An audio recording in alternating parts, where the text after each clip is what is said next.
So, well, big akaras for everyone for showing up.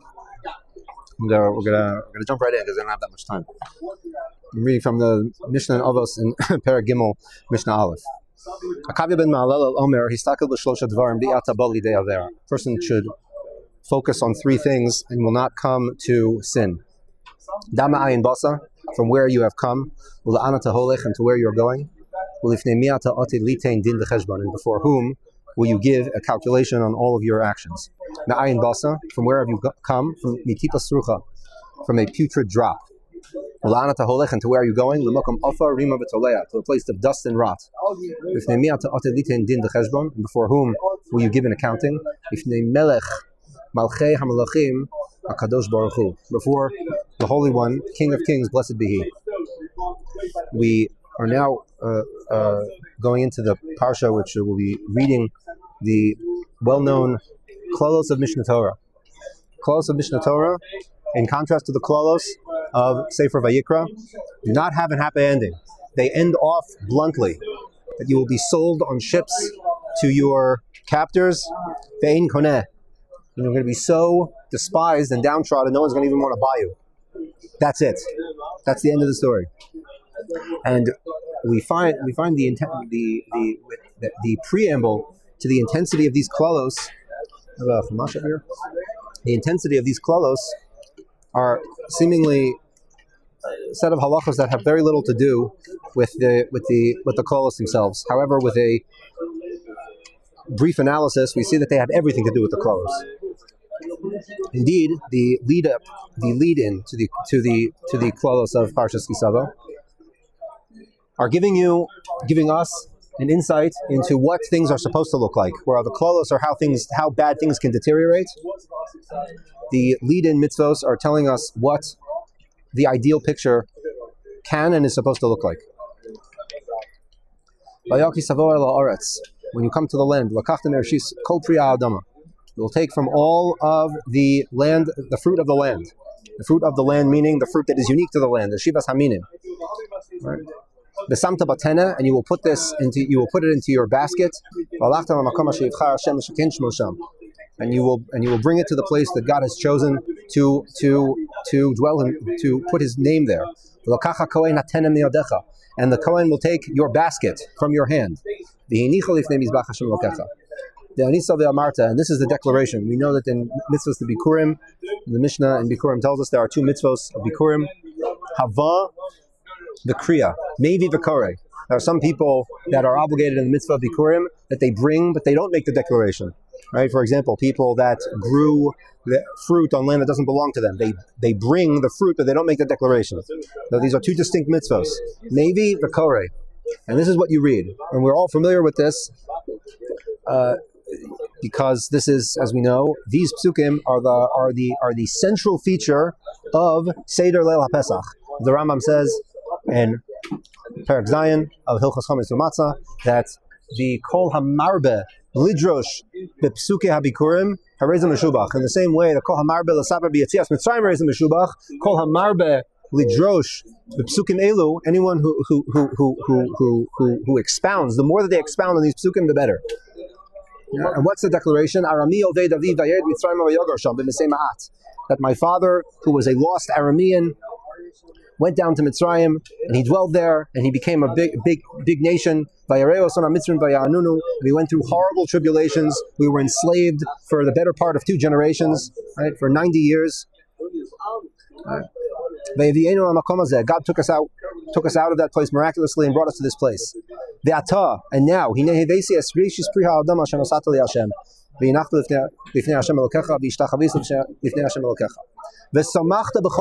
you will rejoice with all of the good. And you will rejoice on all the good that God has given you. Next mitzvah. In the 3rd year, we know that there are cycles of years within the 7-year cycle of Shemitah. That on different years we bring different types of maasros, and on the 3rd year there is a mitzvah called Vidoy Maasros. Vidoy Maasros, where a person makes another declaration regarding their fulfillment or lack of the various mitzvahs that are placed upon them with the crops they're meant to grow. Then you have to make sure that you've given all the matnos aniyim to the poor, to the Levi, and to the stranger. The Amarta, and you will say, just like you made the declaration by Bikurim, you will also make a declaration here. Lifnei Hashem Lokecha, before God. Bi'arti hakodesh min habayis. I have taken out all of the holy things from my house, meaning all of the designated things. Right? In this context, kodesh means designated. All the designated things, meaning all the things that I was meant to give to the Levi and to the Ger and to the Yosem and the Almana, all the less fortunate people. I have given all of that to the proper places. Lo avarti mitzvosecha v'lo shachachti. I have not violated any of your commandments, and I have not forgotten. Hashkifa mi'on kodshecha min hashamayim. And therefore, you, Hashem, should look down from your place in heaven. That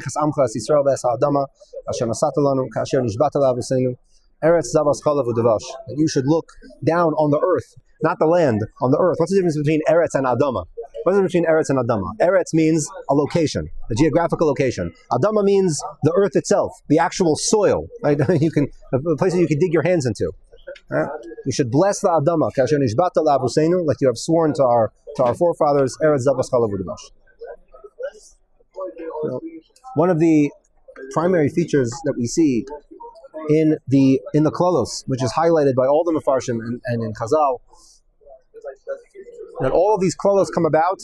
It's a very, very powerful statement. It seems almost insane to say such a thing.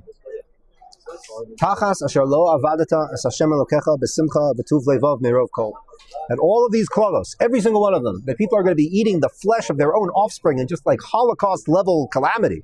All of this is coming about because we did not serve Hashem b'simcha. Now, just to understand, if we take this to its logical conclusion, a person can say that he lived a life committed to Torah and mitzvahs, and that he did everything he was supposed to do. He woke up and he davened with a minyan 3 times a day, and he learned daf yomi, and he made sure to keep kosher, and he keeps Shabbos, and he keeps all the things that he's supposed to do. But he was a little bit reluctant to do it. He wasn't so into it. He didn't approach all the mitzvahs with the most hislavos that he could possibly have. And as a result of that, asher lo avadat Hashem elokecha b'simcha. That's why all these calamities come about. Is that what the pasuk is telling me? Is that the message that these calamities are coming about because I wasn't so into it. I wasn't so into it. Rabbi Osai, this is a superficial reading of the psukim. We were told a few psukim ago what it looks like la'avod es Hashem b'simcha. It's emphasized in these psukim. This is what serving Hashem b'simcha looks like. This is what it looks like. And it's highlighted in these particular rituals of the Bikurim and in the Vidoy Maestros, which again, the reason that they're brought together in pairs is because these are both reaching certain milestones in the life cycle of the individual, and at that milestone they make these declarations. And the Sifri on this parsha is one of the Sifri that is the subject of a debate in the Gemara and Brachos on Daf Mem. Let's just read the psukim and just to highlight the important lines.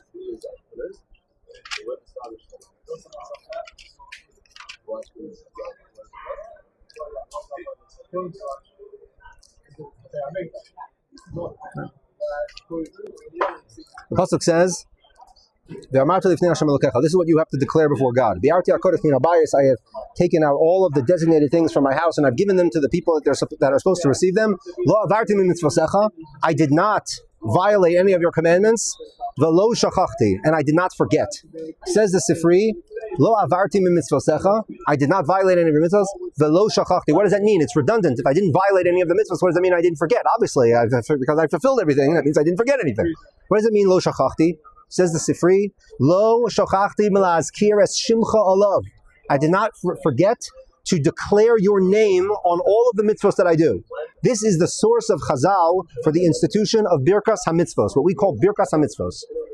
To actively, verbally apply God's name onto the mitzvahs that you do. Right? Asisi kechol asher tzivisani. I have done everything that you've commanded me. Again, redundant. I did, right? Lo avartim mitzvosecha. I did all the mitzvahs. Lo shachachti. I didn't forget any of the mitzvahs. Asisi kechol asher tzivisani. I've done everything you commanded me. What's the redundancy? What's asisi kechol asher tzivisani? Says the Sifri. Samachti bahem, I took joy in what you gave me. V'simachti acherim bo, and I gave joy to other people with them. That is what la'avod Hashem b'simcha looks like. This is what it looks like. It means taking the harvest and the bounty that HaKadosh Baruch Hu gave you. It means making a verbal, explicit declaration of Hashem's name on that experience, taking joy from it, and giving other people joy. That's the paradigm. That's what it means to serve Hashem b'simcha. And the moment that we deviate from that, when you deviate from this paradigm, this is what brings about the klalos. When we see a machlokas amoraim in the Gemara in Brachos on Daf Mem, Rav and Rav Yochanan, very, very practical machlokas about what is the standard formulation for all brachos. Right? Rav, the shita of Rav, is that all a person needs to do is declare the name of Hashem. Right? Baruch atah Hashem. The moment you declare Hashem's name, you fulfilled your obligation, which is the simple understanding of the Sifri. Lo shachachni milazkir es shimcha alav. I did not forget to declare your name upon it. Says Rav Yochanan, it's not enough. It's not enough to say just Baruch atah Hashem. Right? You need to add another component.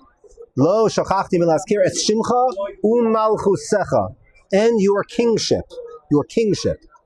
Now, just to understand, what Rav Yochanan is not saying is that I have an alternative girsa of the Sifri, and in my Sifri, in my book that I have at home, so it says also this word Malchus. That's not what it's saying.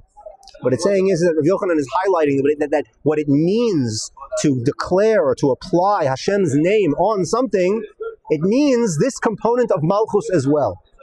What does that mean, this component of Malchus? What does this mean, the component of Malchus? Yeah. There's also be as bear why for Mason Mikdash was because they want to do Birchas HaTorah. It's very, very connected. So keep that thought in your mind, and maybe the idea that we're going to say could be applied very well, very much there as well.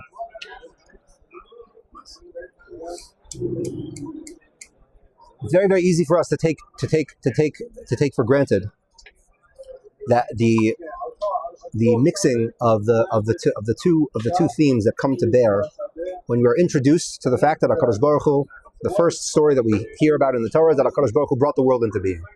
HaKadosh Baruch Hu is first introduced to us as Elohim, as the creator God. And as we know throughout the entire Torah, the word Elohim is a very, very generic term. It could refer to different powers, even human powers. This is a word that's used to describe Beis Din, right? That you come before Elohim, you come before the Beis Din to adjudicate a case. The word Elohim is even used to describe pagan gods of the Ummos HaOlam. Elohim is a very generic term. What Elohim means, just a simple translation, a power that has impact and influence. That's what that means. And HaKadosh Baruch Hu is, right, you could view HaKadosh Baruch Hu as the top of that food chain, so to speak. At the hierarchy of Elohim, Hashem is at the top of that hierarchy. But there is another component of Hashem. There's another component of Hashem which is beyond the hierarchy. This is an idea that we are introduced to only in Perek Beis of Sefer Bereshis, which is Hashem Elokim, Havaya Elokim, Yud Kei Vav Kei Elokim, which is the component of Hashem which is beyond time and space. It is not within the hierarchy. It's not even at the top of the hierarchy. It's what transcends the hierarchy. It's beyond the creation itself. Hashem Elokim.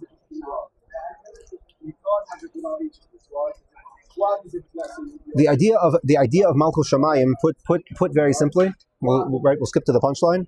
The idea of Malchus is that in the same manner that a king, a melech, is intimately involved and must be intimately involved in the management and the affairs of his kingdom, so too HaKadosh Baruch Hu maintains that connection with the Bria. You think about this, but when someone creates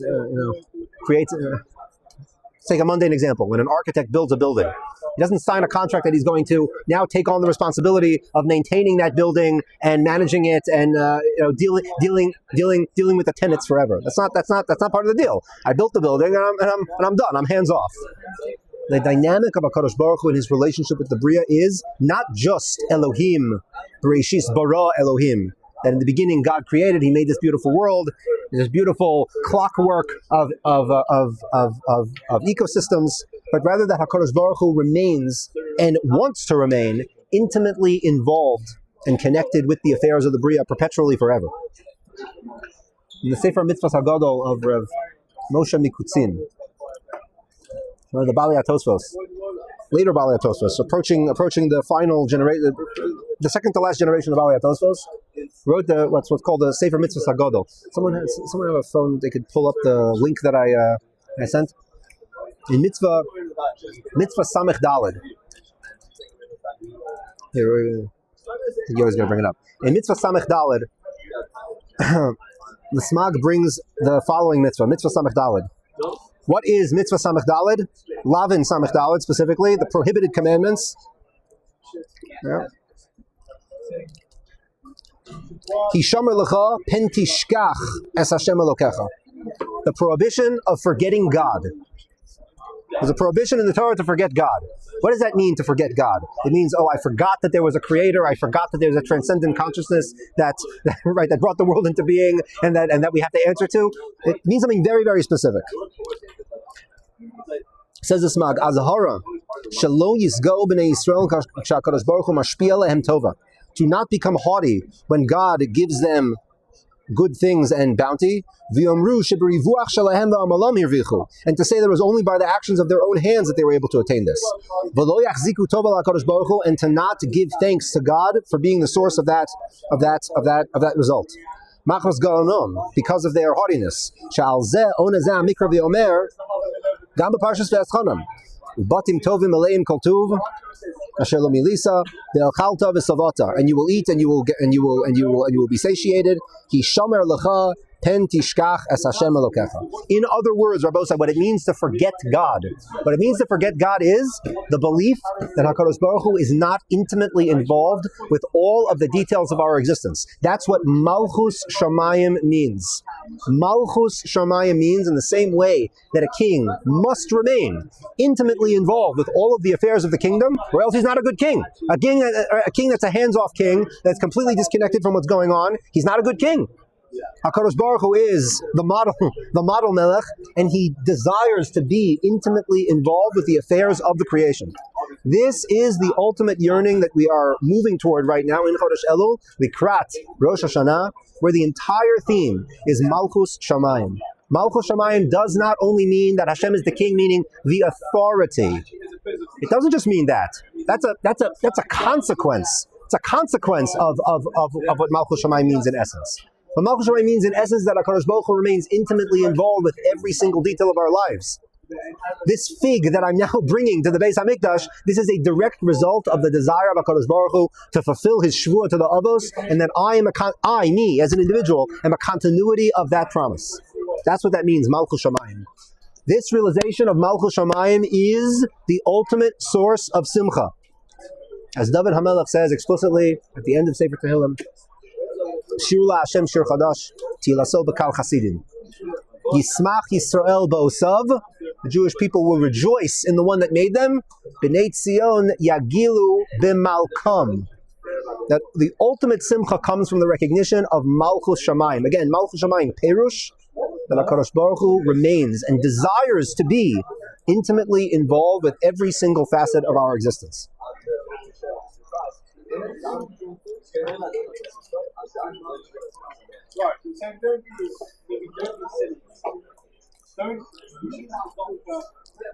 All these points that we just made right now are alluded to in the very, very short parak of Tehillim, Tehillim Kuf. Tehillim Kuf Mizmor L'Soda. This parak of Tehillim Rabosai was written as a commentary on the experience of someone who is bringing Bikurim. Let's take this pasuk by pasuk. Mizmor L'Soda. Ri'u Adonai Kol Haaretz. The entire land will give praise to Hashem. Ivdu es Hashem besimcha. Besimcha. Bo'ol lefanav birnana. Come before him with rejoicing. We know what it looks like to serve Hashem besimcha. Serving Hashem besimcha is brought about, is expressed in the most powerful way through this mitzvah. Du'u ki Adonai hu Elohim hu asanu. He created us. Velo anachnu, and we are to him. Amo b'tzon mariso. Bo'u sha'arav, come to his gates. What are the gates? Gates of the Beis Hamikdash. Chatzerosav b'sila, the courtyards of the Beis Hamikdash with praise. Hodu lo baruch shmo. Ki tov Adonai li'olam chasdo, the ador vador emunaso, from generation to generation is his faithfulness. Meaning, kasher nishbata la'avoseinu l'seis lanu. Just like you swore to the forefathers that you would fulfill this for them, you fulfill that emunah, that faithfulness, you carry out in all generations. This is the Mizmor L'Soda. It is the commentary of the experience of the person bringing Bikurim to the Beis Hamikdash. This Mishnah of Akavya ben Mahalalel, a person can look at this Mishnah very, very cynically, and on the face, just be honest, it sounds very, very cynical. A person has the risk of falling into temptation, of falling into sin. So what should you do? What's the answer to that? Look at these three horribly depressing things, and then you'll be so sapped of vitality that you won't be able to bring yourself to sin. That sounds like a very, that sounds like a less than ideal solution to the problem of sin. However, the proper understanding of this Mishnah, and I can only say that proper because it's in Chazal. The Koheles Rabbah in Parak Yud Beis, Parsha Yud Beis, quotes this Mishnah of Akavya ben Mahalalel, quotes this Mishnah, and says, the Shlosha Devarim, these three things that Akavya ben Mahalalel says to look at, are all learned from one pasuk in Sefer Koheles. Zachor baracha b'imei nu'urecha. Remember your Creator in the days of your youth. Says the Midrash, Baracha, there are three ways of understanding this word. Boracha, your Creator, the simple understanding. Borecha, your pit. Ve'erecha, and your well. Boracha, your Creator, the one who you will have to give an accounting to.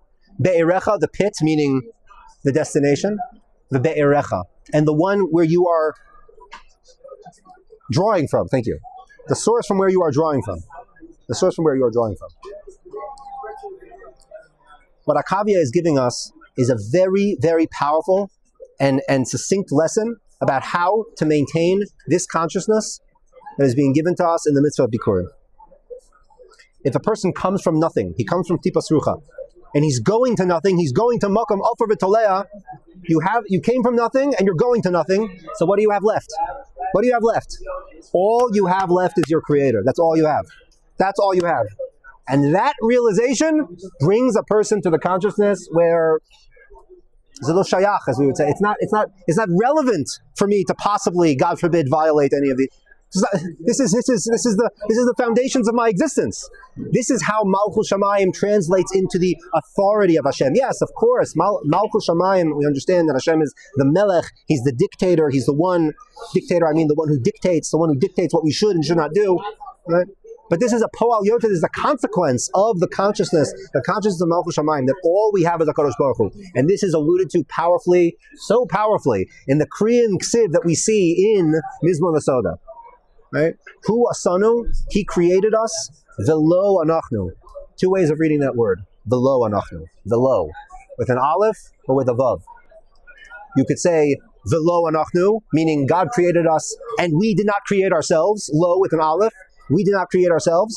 Or you can read it with velo anachnu. When we are to Him, we are His. By understanding velo anachnu, that we did not create ourselves. We come from nothing and we're going to nothing. We have nothing to stand on. Nothing. Through that realization, velo anachnu, we are onto Him. We are His. Through the realization of velo anachnu, you come to the realization of velo anachnu, we are to Him. Mentioned before, the Gemara in Brachos, that Rav and Rav Yochanan discuss how the proper application of what it means to recall Hashem's name on something.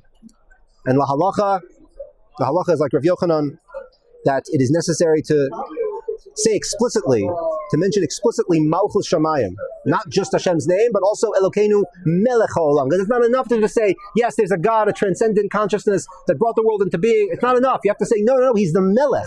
He's also the Melech. He's involved. He wants to be involved. It's necessary to say that explicitly. Tosfos says a bomb question on this halacha. If this is true, what about the very first blessing of Shmoneh Esrei? Do you see Malchus Shamayim anywhere in Shmoneh Esrei? No, you don't see Elokeinu Melech HaOlam. There's no bracha in Shemona Esrei says Melech HaOlam. So says Tosfos, okay, so we know that if the beginning blessing said Elokeinu Melech HaOlam, then the end bracha, the Chasima, doesn't have to say Melech HaOlam, right? Just like all the brachos, right? Baruch Atah Hashem Elokeinu Melech HaOlam, Asher B'dvaro Ma'ariv Aravim, right? Baruch Atah Hashem Ma'ariv Aravim. That's legitimate.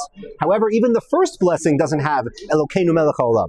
You say Baruch Atah Hashem Elokeinu V'Kavosenu Avram Yitzchak V'Yakov Baruch Atah Hashem Mogen Avraham. Where's the Malchus Shamayim? Where's the Malchus Shamayim in the first blessing of Shemona Esrei? Says Tosfos the following: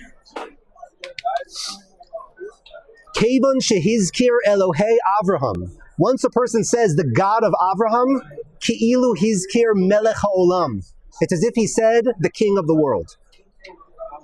And where does Tosfos get this from? From another Gemara earlier in Maseches Brachos, right? Kevon sheba Avraham. Once Avraham came on the scene, Nikra Adon. The first time that HaKadosh Baruch Hu is referred to Adon as the master of the world is Avraham. Avraham is the first person to refer to, right? As we see much later on in history, where Daniel is praying to Hashem, and we incorporate this prayer into our Tachanun on, right, the lengthy Tachanun of Sheni v'Chamishi, right? V'ha'er mikdashecha, v'ha'er ponecha mikdashcha hashamim. You should shine your face on your dilapidated temple, leman Adonai, for the sake of Adnos, Aleph, Daled, Nun, and Yud.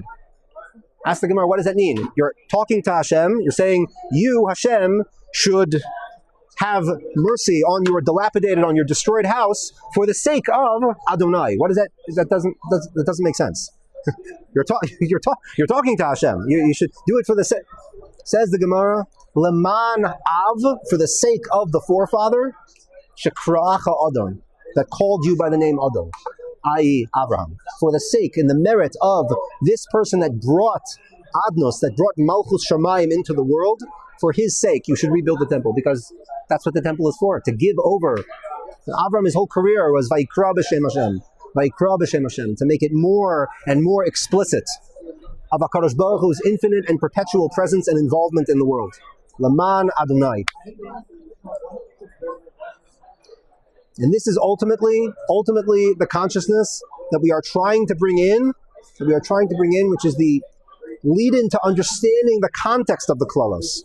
Immediately, when we lose the paradigm of Tachas Asher Lo Avadatas Hashem Elokecha B'Simcha, you lost the Yismach Yisrael Ba'osav B'nei Tzion Yagilu V'Malkam, to rejoice in the fact that HaKadosh Baruch Hu is our Melech. It's a reason to rejoice. Yismechu B'Malchuscha, to rejoice over the fact that Hashem is the Melech. He's here. He wants to be here. That consciousness is the source of all blessing. It's the source of all blessing. And the moment that we lose that, God forbid, it's only downhill from there. It's only downhill from there.